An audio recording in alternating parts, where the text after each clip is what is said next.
Hey, it's Rich. Welcome back to the studio. Today I'm going to be making a reply video to KUZO's latest video on traditional art is dying. And I will tell you right off the back, I don't entirely agree with everything that he said. His overall point that traditional art is dying is only true in certain industries. And, you know, let's name them right off the back. Animation, traditional art's pretty much dead. Concept art, been dead for a long time. Comic books, it is kind of dying, but it will never fully go away in comics. Because pencilers, inkers, and colorers, it's set up as an assembly line, comic book industry.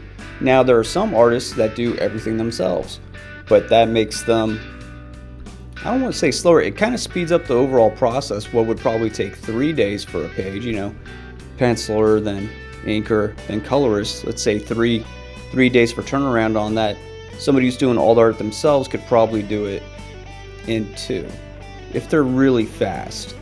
I'm nowhere near that fast. I would still probably take 3 days because I would be doing each individual step. I wouldn't be doing it all on a computer.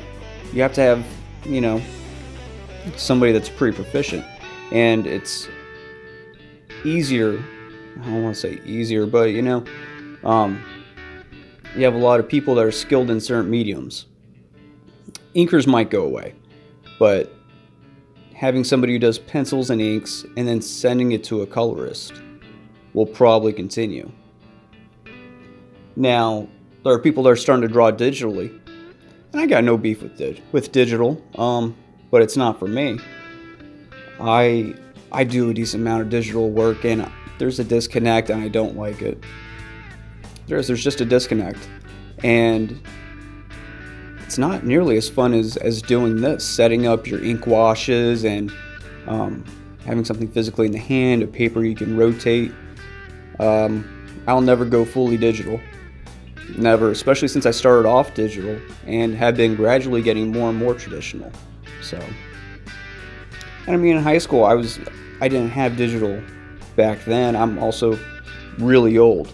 So I graduated high school in 2007, and during high school there was this magazine called ImagineFX, and I don't even know if they're still out on magazine racks. I never go to the magazine rack anymore. But ImagineFX highlighted great digital art, and a lot of it was concept art, and I could see the direction that all this art was going, the genres that I like, sci-fi, fantasy, comic books, and video game art it looked like it was all going digital, so I started doing that. And that is absolutely true. In those industries, traditional art is pretty much dead, and it's going to digital because it's much easier for the production process. It's easier and faster to make changes if they're required, especially for concept art. It's like, that leg looks messed up. All right, lasso tool, stretch, quick and easy distortions to fix it. If it was traditional, you'd have to light box it and basically redo the whole piece. Or I've seen that some people just redraw just the leg and on a different piece of paper and cut it out and paste it on, which is weird. Makes much more sense to do that digitally. But there's always going to be traditional art in comics as well. But you also got to figure there's a lot more industries than just comic books and animation and games. There's fine art, which will never go digital because you can easily reproduce the stuff. Even if there's NFTs and blockchains, I don't see it sticking around. That's weird. A lot of people see that it's weird, and it kind of seems like a Ponzi scheme or something. It's so friggin' out there. A lot of people don't get it. It seems like a quick money grab, and it's very Wall Street kind of cheap scam. It's so friggin' weird. I can't even get over that there's NFTs out there. People, it's not real art. And that's what NFTs and blockchains are doing. They're trying to turn digital art into originals and it's bullshit. So you just can't do it. I can take a screen grab of an NFT or image and then have it as my own, you know, and I wouldn't be able to sell it as that original NFT, but I got the piece of art. You know, if you're someone who collects art or enjoys looking at art, there you go, you got it. And if you're a collector that wants originals, why would you buy an NFT? You can easily buy an original painting, something that you can hang up on a wall or display, instead of just looking at it on a monitor. It's weird. It's weird.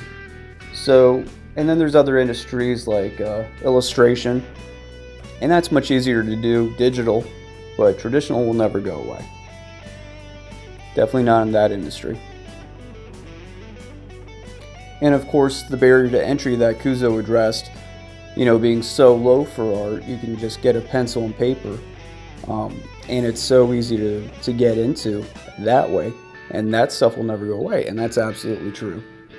Totally agree. And I still do that. I still just got a fat stack of printer paper and pencils, and that's where I usually do my roughs, and then I'll take them to a better quality paper.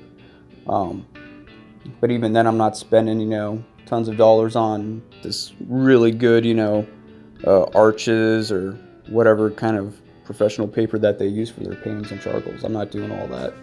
I like Strathmore mixed media, and that's a little more expensive, but it's not breaking the bank. I just don't want everybody to feel like they have to go digital, because it's not true. And if you start going digital real early, I don't know, I feel like there's some detriments to that. Some things you aren't going to quite learn the hard way, especially because there's such an easy undo button. You don't have to really, I feel like there's less thought process to it. There's less intention in what's going on. I feel like that's going to overall affect, you know, the quality of art that's being put out. I don't know. That's more opinion than anything fact or based on anything. But I also got to say, and I don't care who this pisses off, matte painting, the photo bashing is not art. That's bullshit. Stop photo bashing. Well, don't even stop photo bashing. I understand that there's a reason for it in concept art. It's a quick way to produce some ideas, but don't fucking call it art. You're taking a bunch of photos, you're mashing them together. It's, I don't know what the hell it is, but it's some sort of freakish mutation, and kind of a cautionary story of where digital art can go and probably shouldn't go. It's like that famous line from Jurassic Park: we figured out we could do it, but didn't stop to think whether we should do it. And that's a problem. When matte painting and this photo bashing gets its own section in art books, that's a problem. That's a slippery slope down to a scribble section. So let's not go there. All right, rant's over. So let me talk a little bit about this piece that I worked on. If you follow my channel for a while, you might recognize the drawing. I did this drawing a while ago, and I will probably insert a card somewhere into this video. Click on it. And I am new to ink wash. I wanted an image to experiment with, and flipping through some old sketchbooks, and I found this. I was like, perfect. It's a great drawing, and it is random enough for me to experiment on that if I fucked it up, I wouldn't feel too bad about it. So I am using, let's talk about the supplies. I'm using some watercolor brushes. It's called Golden Maple, and I switch between a size 2 and a size 6. They are surprisingly precise and accurate for being the larger sizes. There's a 6, there's a 2, I don't know, it goes all the way down to something ridiculously tiny. And I'm not sure I would ever use something that small, seeing how precise and fine I can get with the 2. So And a size 2 brush is the typical size that a comic book artist uses to ink. So, just in case you were curious. I don't know how many comic book artists are still using brushes when there's such good brush pens out there. Brush pens and pens in general. But I am really starting to appreciate the older stuff. I don't know why. I just keep sliding further and further back the older I get. And just so you know, I'm not that old. I'm only 32. But I've been learning more about craftsmanship and what that stuff takes. And I don't know why, but just been appreciating it more. So I'm using ink wash. Pretty sure this is India ink that I'm using. Sorry, hold on. Speedball. Giant speedball container. I got some little containers next to me. I think this one is actually like a soy sauce. Kind of split in two container. One side would be like soy sauce, the other side would be like wasabi or something. But because the container's split, I can do two different washes. And all you do is add in just a few drops of ink and then add some water. Mix it together, you got some gray tones. And then you can get another container and add just a few more drops of the black ink, and you'll have a slightly darker wash. It's fun to experiment with and relatively cheap. You don't need a giant container of ink. You can do it with a smaller container, whatever you want to do. But if you got some inks, and if you have a brush, you can do this at home. And you can use any kind of watercolor brush. You could probably use other brushes too, but watercolor brushes are safe, or a safe bet. So that's my little tip. Oh, and there's something to do with inks, whether they're water soluble or something, whether or not the ink will reactivate. Like the drawing, if the drawing was done with an ink that would reactivate, it would all just be one big blur. So something for you guys to pay attention to. Anyway, thank you guys for being here. If you enjoyed this conversation, go ahead and subscribe, ring the bell for notifications, hit the like button. This was not at all me trying to dunk on KUZO. It's just a topic that I'm really interested in, and I love KUZO's work, and I always watch his videos. So when I saw this, I was like, ooh, I gotta watch that. Gotta find out what the hell he's saying. And he's pretty spot on with all of his points. I just think it was worth being accurate on what industries that are affected, and if those are one of the industries that you want to go into, better start learning digital. And I think it goes without saying that learn the anatomy and all the basics first, using traditional medium, and then going to digital. All that stuff's going to carry over. Thank you guys.